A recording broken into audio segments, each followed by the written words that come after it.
খালি মদ খেয়েছি, মদ খেয়ে নাচানাচি একটু হয়েছে টয়েছে। এই AK-47 আচ্ছা, দেখলেই ভয় লাগে।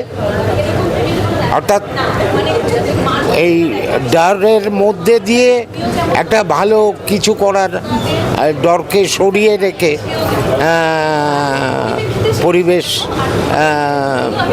কে একটা ভয়মুক্ত জায়গায় এনে দেওয়া, এইটাই ছবির এন্টারটেনমেন্ট।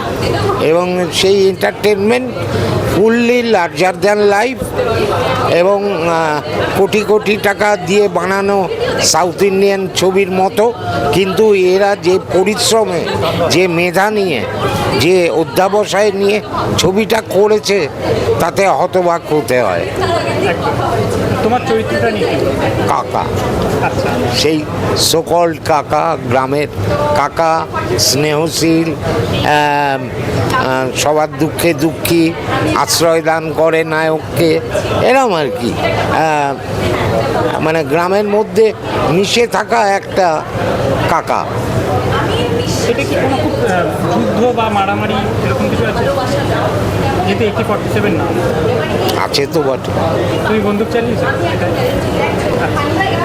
খালি মদ খেয়েছি, মদ খেয়ে নাচানাচি একটু হয়েছে টয়েছে। এই